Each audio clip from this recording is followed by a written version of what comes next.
and welcome back. It is so good to have you here.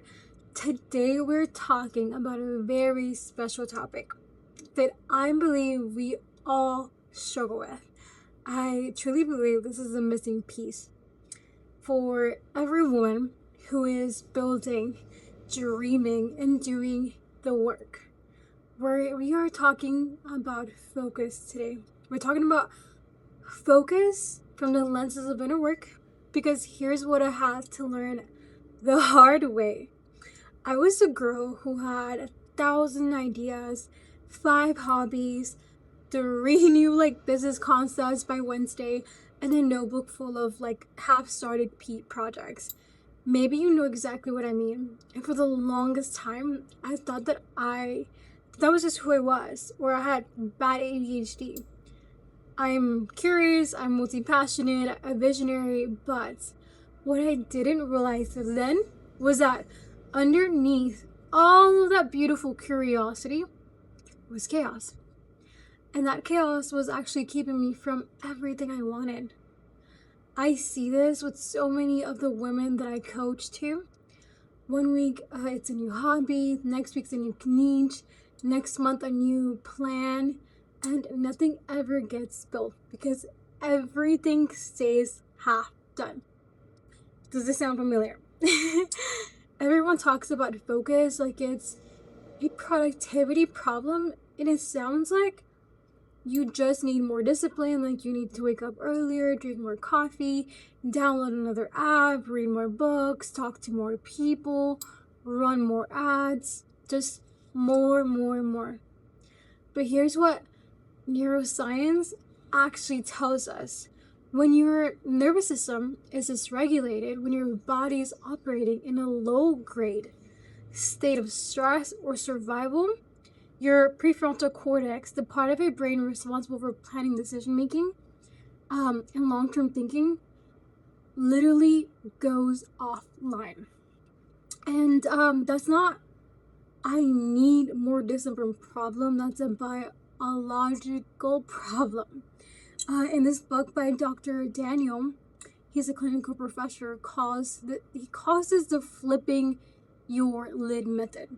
When the emotional brain hijacks the thinking brain, and when that happens, we scatter, we react, we jump into the next idea because the nervous system is looking for relief, not results.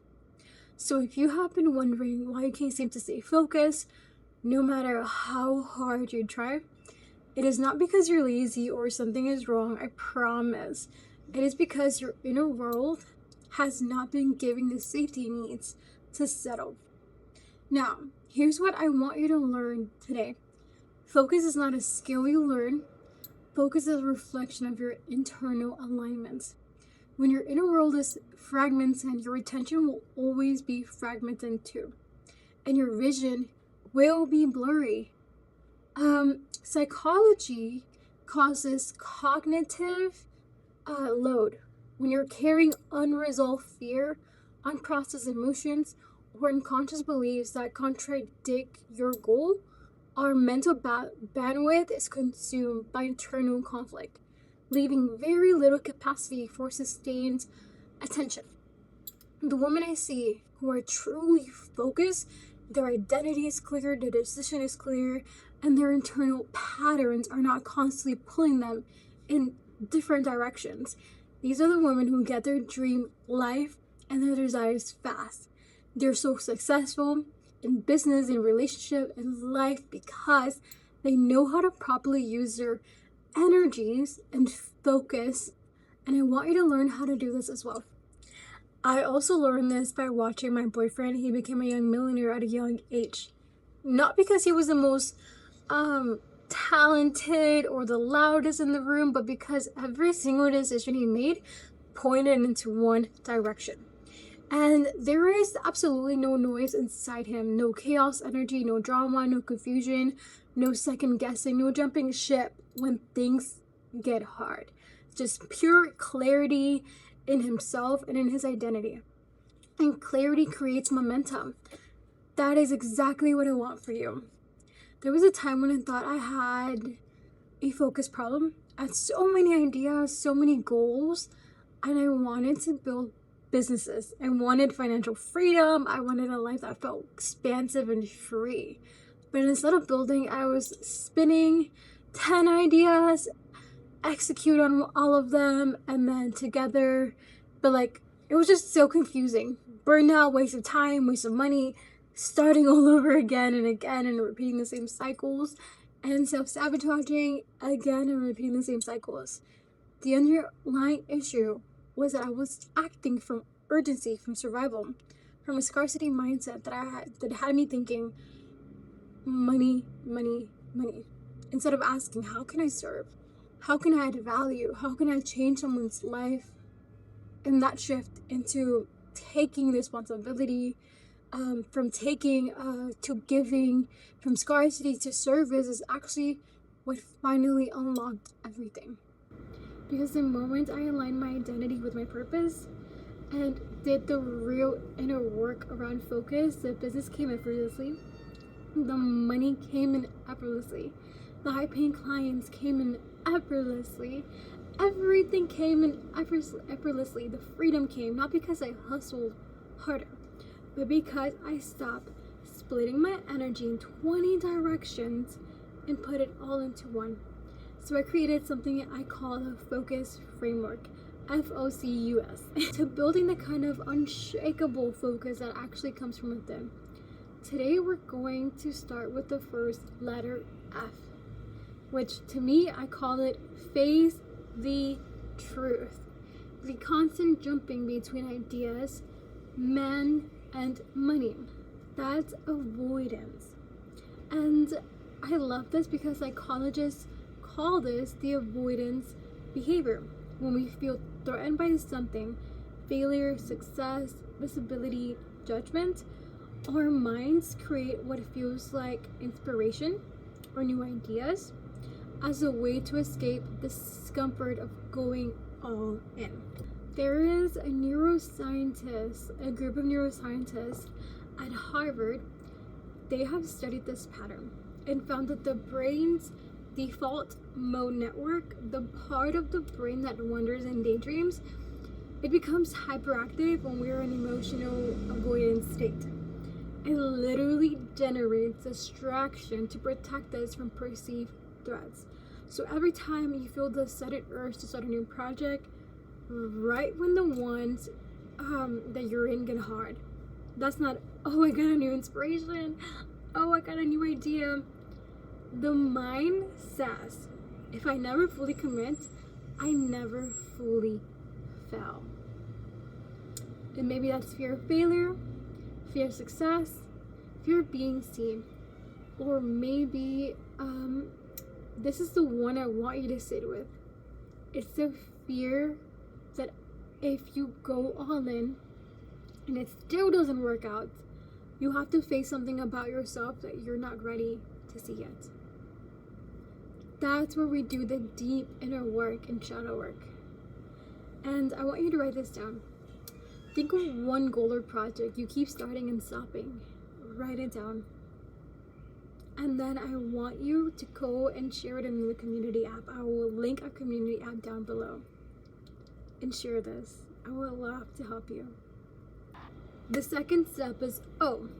I call this observe your patterns. And this one is so powerful because most of us are living our patterns without ever actually seeing them. And here's what I mean.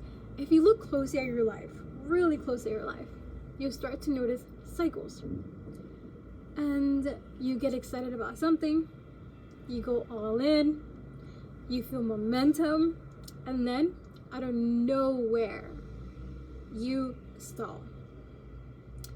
You feel like you lose the spark, you lost the spark, the chemistry, the ambition. You talk yourself out of it. Or maybe you build something beautiful and right when you're about to have a breakthrough moment, you pull back. You get busy. You sabotage it. Or maybe you keep jumping from one opportunity to the next. Each time you tell yourself, this is really difficult, or this one's different, this one is it. until it isn't. And does that sound familiar? Neuroscientists have said, this book that I read, neuroscientists tell us about why this happens.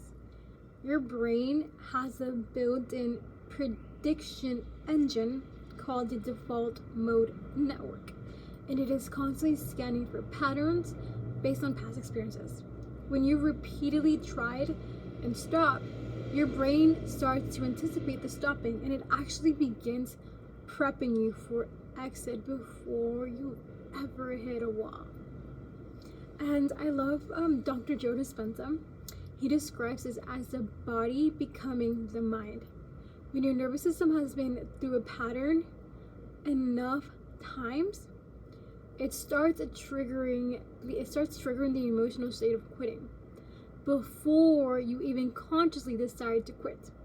You feel tired, uninspired, suddenly uninterest, whether it's a person or the career or the hobby. That's the body memorizing. That's like the body memory running the show. And from a psychology lens, from the book The Body Keeps a Score, it teaches us that unresolved emotional experiences don't just live in the mind. They live in the body as physical pattern or of tension, shutting down, and avoidance. So when you hit a certain point in your work, maybe when you have this fear of visibility and it starts to kick in, or when success starts feeling real, your body doesn't feel safe and it pulls you out. And the first step to changing your wiring is observing it without judgment.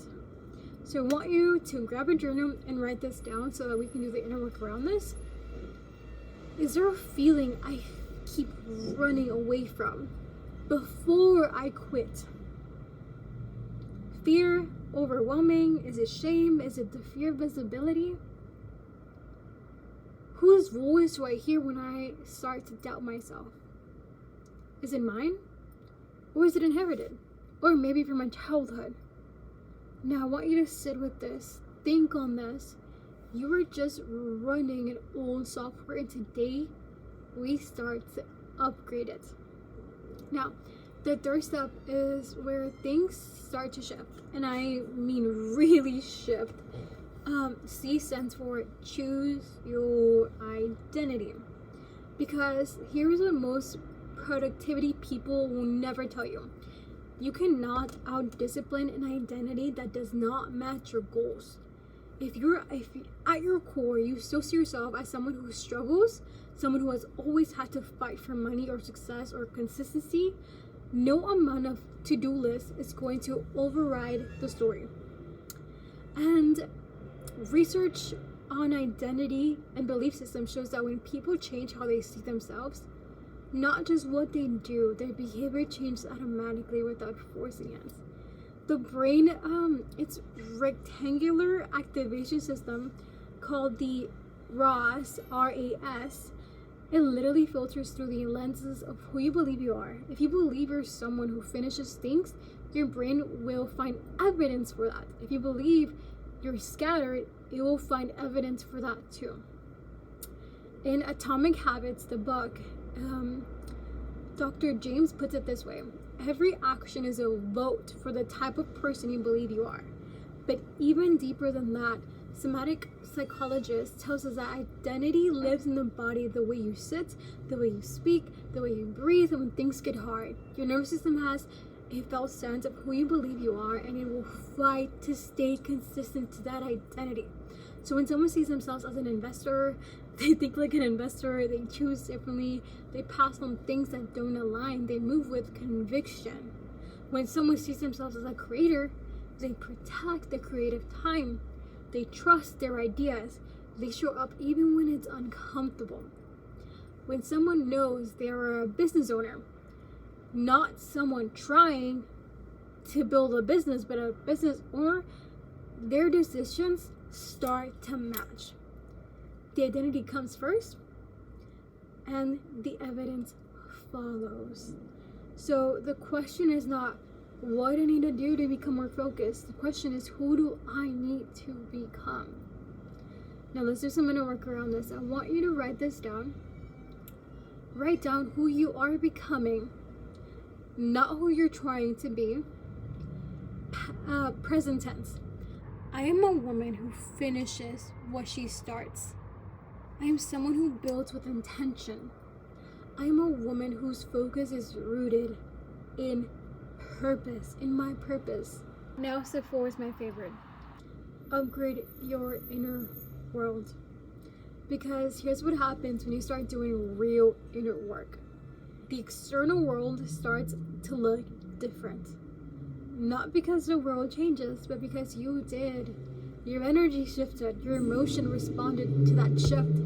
Your nervous system became more regulated, and suddenly the things that used to spin you out, the comparison, the self-doubt, the distraction, they don't have the same grip on you anymore.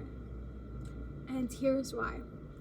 A neuroscientist found that emotional regulation, the ability to return to the baseline after stress, is a trainable skill. And the primary tool for training it is inner work.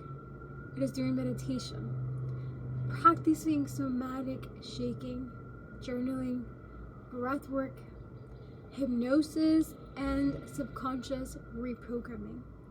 These practices literally rewire the neural pathways in your prefrontal cortex, the executive function center that governs focus, decision making, and self-regulation. Additionally, there's a theory called the polyvagal, I can't say it right, theory.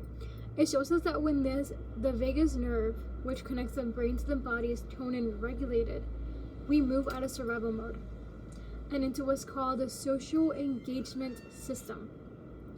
That is a state where creativity flows, where focus is natural, where we can hold a vision and more towards it without constantly pulling back. And this is something I know deeply from my own healing. Before I did the inner work, I was living in a low-grade state of mind, in anxiety, always thinking about money, always in reactive mode, always feeling like I was running out of time. Rushing, speeding. It's rushing to the point that I would hurt myself every day. Unconsciously, I would always hurt myself. But when I started doing the subconscious work, the somatic healing, the shadow work, the nervous system regulation, something shifted that I can only describe as reclaiming my sacred power back. I stopped chasing and I started to receive. I stopped scattering and I started building. That is what upgrading your identity, your inner world does, and your identity as well. It doesn't just help you focus, it changes what you're drawn to focus on. And the final step, this is where everything we build together lands in your body, and that is S. Sustained, aligned actions. Notice that I didn't say force consistent action. I didn't say discipline yourself.